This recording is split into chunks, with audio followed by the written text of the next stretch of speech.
Welcome to My Mom Journey, a podcast about mom and baby health, lifestyle, and all the gear we use along the way. A podcast from a mom with rheumatoid arthritis, sometimes just trying to get through the day, trying to share and show you that we can do it one step at a time. Hey everybody, and welcome to the first episode of My Mom Journey podcast. I actually have taped 2 other episodes that will probably go up still, but they need a lot of editing, so I don't know if I'll just re-record them or what, but the kids are in bed, the husband is out, and I'm feeling like I just want to talk. I've got my glass of Justin Chardonnay. It's a Justin Sauvignon Blanc. It's not a Chardonnay. I always thought it was until I went to the store today to get it. Got it at Bevmo. And it's my favorite cool wine drink right now to drink. So I've got that while in the background, and let's go ahead and get started. What a week. I mean, this week just reminds me how little I knew before and how ignorant I was of the impact. And some people say, well, the higher level politics don't really play to your everyday life, right? But it's still a really privileged point of view, because I think a lot of these policies do trickle down, right? Or do have an effect. And some of these more racist kind of things that coming out, you are learning more about people you thought you were friends with, people that may have hidden these views from you before and now are being sort of very open about things that were, I mean, maybe that's better than hiding it, but people before were sort of very aware about what they say in public or not, or the looks of things, and now they're pretty open about their racist views or stances on certain things, but in that I have to pause, and today had a couple of reassuring things that, not everything is as bleak as it can be. Had a great day with my family, and that counts for something, right? To watch their joy. But at the same time, as I watch my daughter dance and kind of be more carefree about what's going on, it reminds me that I need to fight like hell to make sure her protections, that she has the same protections I had, that she has the same opportunities I had or more when she's old enough and she's an adult. And so there's that, at the same time as you're watching them kind of have this innocence, joy, and kind of just enjoying that day and enjoying that moment. We had a street party, and what's great about that is there's all nationalities on our block, and everyone hung out and met for the first time and shared food and, introduced each other. And it was beautiful, actually incredibly beautiful. And, those moments, if you step back away from the rough week that it's been, those moments help, I think, you get through. And I think, when you're thinking about how horrible the things are, it's nice to look at those moments and kind of be reassured that at least the day-to-day is going to be okay. And it's not so dark. I mean, it's so hard. I found myself watching the march online, the civil disobedience march on Thursday, I think it was, crying and sobbing in my car, because it was so beautiful that these women put themselves there, were singing together, that families belong together, they were raising their voices together, and were willing to get arrested. 630 women were willing to get arrested in order to have their voices be heard and be heard together. And that statement went out. Today was the march for families belong together everywhere, and I believe that they had a great showing.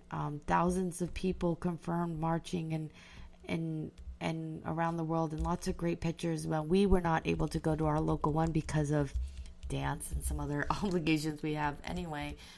But, it's great to see people get together. There's been more marches and protests in this past, 17 months of the 45 administration. Maybe even longer. I don't know how long he's been. There's been more marches and protests than I ever remember. And I don't know. I don't know if it's making an impact or if it isn't. I know around the world it might be, because they can see that we're resisting. They can see that we're trying to raise our voices together and stand up against these horrible policies, these family separation policies. And now it's indefinite family detention, and which at least they're staying together. But this is horrible. I mean, a place where asylum seekers used to be able to go. As 45 tweeted today about the horrible nature of MS-13. Yeah, those gangs are out there, and they're horrible and worse in the areas that these people are fleeing from, and yet we won't take them. It doesn't make sense. It makes no sense at all. And I don't want to get completely political on this podcast. This podcast is about mom, baby health, the day-to-day, how we're living, tips and things like that. But this world has been all I've been able to live in this past week. Just one amazingly bad news after another, between words that are coming from our First Lady and just the chaos with that, and then dealing with 45 and his group of people, Steve Miller, Jeff Sessions, all these people, like if you ask me who was in Obama's cabinet, I can name a few people, but I couldn't name all these people, these tons of people and their policies and their backgrounds, and I had no idea. In fact, I actually had no idea who Justice Kennedy really was until he retired, and he announced his retirement, and it was like, whoa, wait, I knew what the significance of it was, and did an extra prayer for Ruth Bader Ginsburg that she stays healthy, but looked him up, and it was like a lot of articles immediately had all these articles about what an amazing person this was and what a hit this is to the left. And it is a hit to the left, because with the appointment of a very, very conservative judge, that could have impact on policy, not just for 45's presidency, but for decades, right? Because they serve for life. So it is a huge issue, except for there's a false narrative on Kennedy in the first place. He's been siding with some issues, that has helped in the past, but this past year, it's been one conservative issue after another. And now you read about there's some tie-in with 45 and Justice Kennedy's son, who is head of the Deutsche Bank, who owns a lot of Trump's debt. And there's this weird connection and a lot of strings that could be pulled and influences. And, it's horrible. It's absolutely all disgusting and horrible.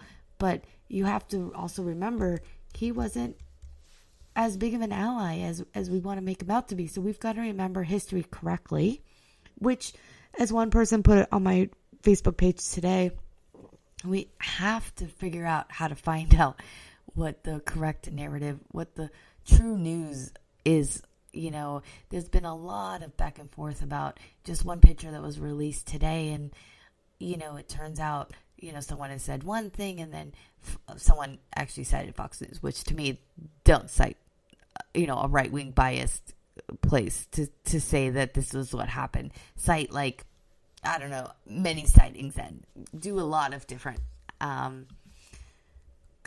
places to cite to get that information from. But the problem is we don't know. We don't know where do we trust. When I posted that picture of a boy being, what seemed to be a boy being yelled at by a woman in a MAGA hat, and the person who posted it originally is a journalist, is someone who wrote a book.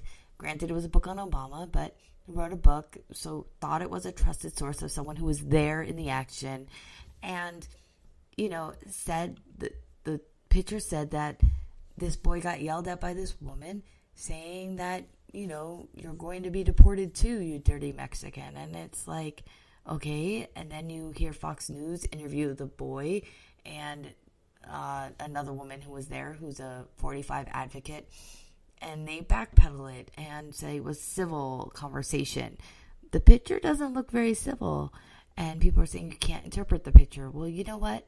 Because that woman has faced some clients leaving because of that, well, those clients obviously, like, if you're going to put your beliefs out there, you have to be ready sort of to be judged by them.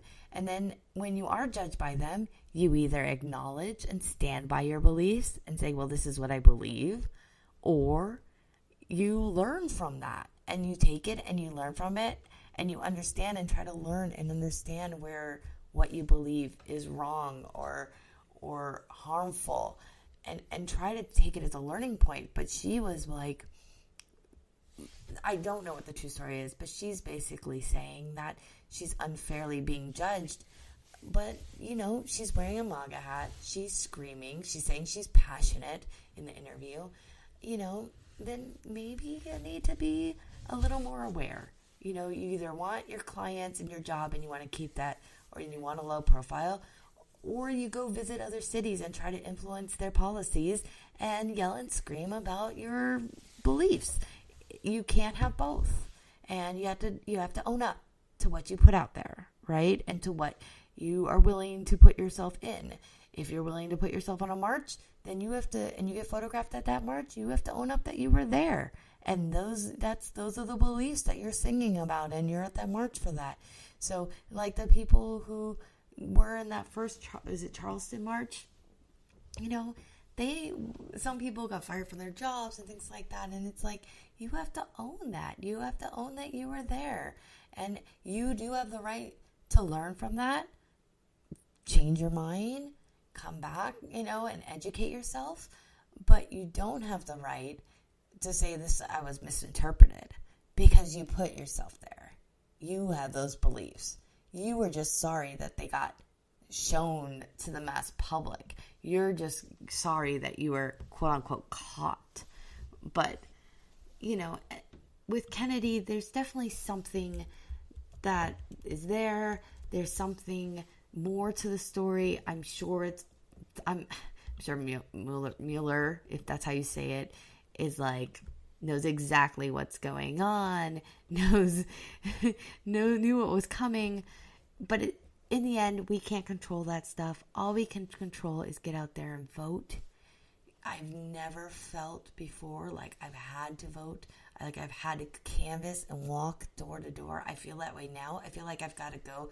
I told my husband the other day, I've got to go call Katie Hill, go see how I can help her win and beat Steve Knight locally. You know, and no matter what your beliefs are, it's very important that you stand up for them. So if you believe strongly one way, then go for it. But this has shown us that you really do have to be a participant, and you can't sit back. And you can't expect those in Congress to fight for you or even reflect your beliefs, right? Because some of them are paid off and things like that, or they just become very distant and disconnected. And maybe by us actively voting and showing the repercussions of them not reflecting our beliefs, maybe that will change. But it's been so many years of just career politicians getting away with whatever that it's going to take this change to get them to notice and to understand that, you know, no matter what party you are, Democrat or Republican, that your job's in danger if you don't do what you said you're supposed to do, set out to do, and if you don't represent what the people in your area want, then you're going to be out and replaced. And it'll finally start to happen. And it's not going to happen. It's not going to be able to just lean on the fact that you have a name that's been there for 10, 15, 20 years. Then you can be ousted by someone who's going to do a grassroots campaign, get on social media. These young kids know how to use social media for change. And it's time. It's time to get them in there. It's time to get us in there and to be active. So, you know, this week has felt very bleak. But in the end, I feel a bit hopeful. I feel like I'm ready to help and join the fight. I feel great in what my neighborhood, intermediate neighbors are doing, even if at the city level are doing things that I don't agree with. The politics at the city level seem daunting.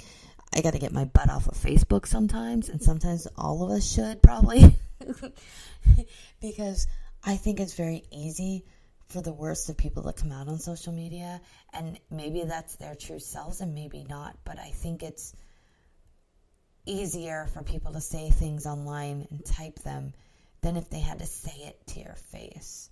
And maybe we've come across so much social media and reality TV that these people, maybe everybody will say these things to your face. I'm not sure. I haven't gotten that yet, but I know there's more and more of it, right? Like, you see more and more articles of people,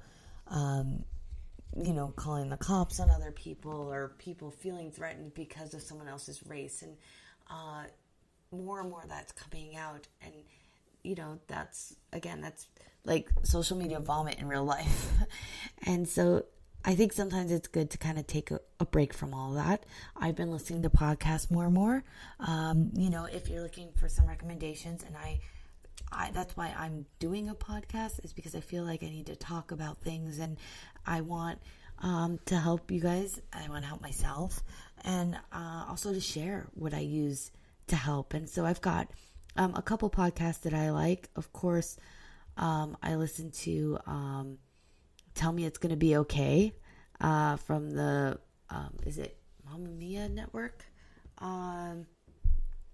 They're an Australian podcast, and they look over the American politics weekly. And it's a pretty short, I think 35-40 minute podcast, so it's easy to kind of digest in one drive on the way to work or something like that. And it's a political podcast it gets deep, but it's not too deep, and it helps you understand and break down some things. And it's interesting, again, to hear more female voices talking about these things. Podcasting is great, but there's not a lot of females doing it. Again, another reason why I want to add my voice to it. There's a lot of males doing podcasting, so it's important for all of us to start talking. We can all talk. So it's time to get out there. The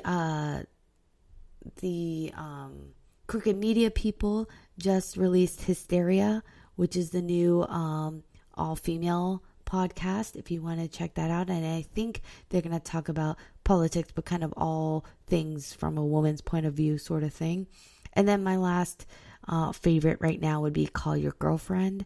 And they do talk about a series of things, sometimes politics and, mostly women's issues, but, also sometimes it can be light or not. They have great interviews with authors. And so those are 3 podcasts I really am enjoying right now. I'm also starting to get it more into some entrepreneurial and some podcasting, like learning to podcast kind of podcasts as well. You can find podcasts on just about everything, but I'm we do have to weed through some things, and a lot of iTunes has a list of podcasts that haven't been updated in years.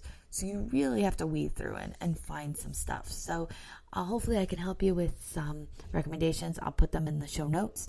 If you have any recommendations, I'd love for you to comment and let me know what podcasts are getting you through the day and keeping you optimistic. And in the end, to that end, if you want to comment on this and just let us know how you're dealing with the flood of information, flood of misinformation, with the feelings that you might have of despair, and how could this get any worse? But then, if anything's also uplifting. And so as I wrap up the first official episode of the My Mom Journey podcast, I want to thank you so much for listening. Please leave some feedback and go and rate this podcast so that maybe we'll get some more listeners. There will be a specialized format, and things will get a little more organized. But for now, I just want to talk and just get out there. And I've got lots of topics, everything that ranges from day-to-day, dealing as a woman, as a mom, as everything, and how to digest it, and, focus, and things that I'm reading, and recommendations. And I just can't wait to share and talk and have this conversation with you. So have a great day, and don't worry, at some point, it'll be okay. Talk to you guys later. Bye.